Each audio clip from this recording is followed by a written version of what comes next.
Hi guys, Brian Silvestry here, licensed real estate broker in New York City, entering my third decade of doing business in New York City, and just want to talk to you today about the first step that you need to do when you are buying New York City property. The very first step is a pre-approval is basically this bank's stamp on your ability to get financing.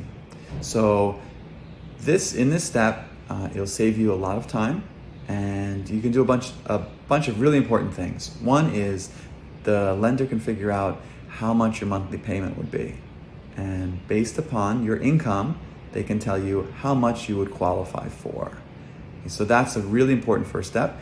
Most of my clients, they don't worry so much about how much the mortgage is, but they're buying a certain monthly payment. If you're paying $3,000 a month in rent, chances are you want to, $3,000 or $3,500 or whatever your range of comfort is, that's where you're going to want to be. So let's say you want that $4,000 monthly payment. The banker will help you to subtract out the monthly charges and then figure out, based upon the current interest rates, how much that translates to. And then therefore you can add your down payment that you have available, and now you know what price range to look in. So just like the same way you know your size for a t-shirt or suit, so you know what size to get, it's the same idea with a pre-approval. Also, what the pre-approval can do, it may be that you have more than enough income and you may qualify for an even higher amount. But by understanding what the monthly payments will be, you may decide that you don't want to go above that number. So what does a bank do to figure out your qualifications? Okay, credit is a big thing. So that's another reason to get ahead in the game, start early, get your pre-approval, because they'll run your credit. So if there's any issues, a little while ago, a bunch of months back, a person who was trying to buy came to me and they said, my dad taught me to never borrow. So I don't have hardly I have no credit cards. I have a cell phone. I have barely anything in my name as far as credit. That's great in terms of zero debt, but it's not good for having credit. Okay. Also, I had a friend that said to me, I want to go ahead and buy this new car. Or I had another client that said, I'm thinking about this nice home by the lake. And I said, nope, stop. Don't do that right now. It's a little bit of an advanced tip, but hold off on buying that second home. Hold off on buying that new car. Because what the bank does is they'll take your monthly income. So let's say you have $10,000 in monthly income. They're gonna figure out, assuming you have no student loans, no car payment, no second home mortgages. So they're gonna take whatever your proposed monthly payment would be, which will include the mortgage. It will also include real estate taxes and either common charges if it's a condo, or it would be maintenance if it's a co-op, and insurance if it were a house. And they're gonna, let's say they say your monthly payment all in $4,000, you make 10 grand a month. They're gonna divide the $4,000 by the $10,000, and so they're gonna come up with a number. That number in this case is 40%. So 40% is what they call your debt to income. So depending on when you're looking at this video and what lender you're working with, different banks have different debt to incomes that they allow. Some will go up to 50% as of today in 2021. Some will be much more conservative. It all depends, and it's a complete financial picture.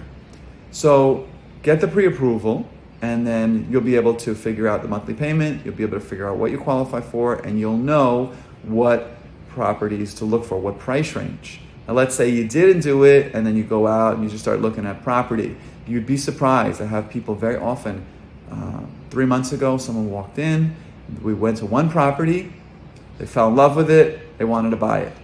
They had all their pre-approval and all their paperwork in order. We submitted an offer that day. Now if they didn't have a pre-approval and they needed to go and get it, it could end up taking a couple days, couple weeks.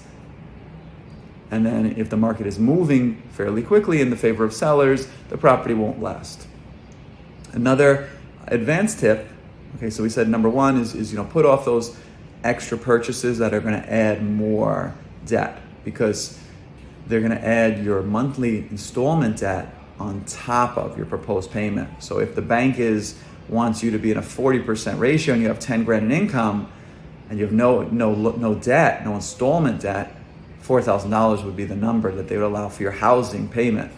If you have a $500 car payment, a $500 second mortgage, now that $4,000 is going to be reduced to $3,000. Now you have the ability to buy less expensive.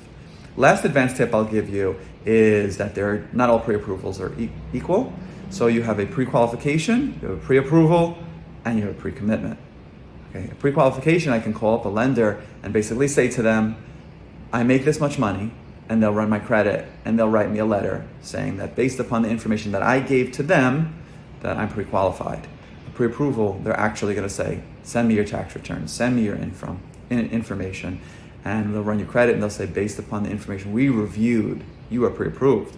A pre-commitment is even better because it means everything is done.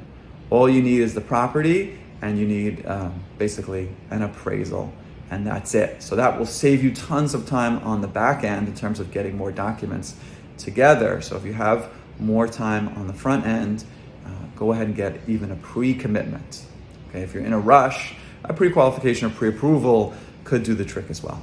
Anyway, thank you guys for tuning in. Be sure to like this and subscribe to our content, because I'm going to be sharing all I've learned in 3 decades of real estate with you.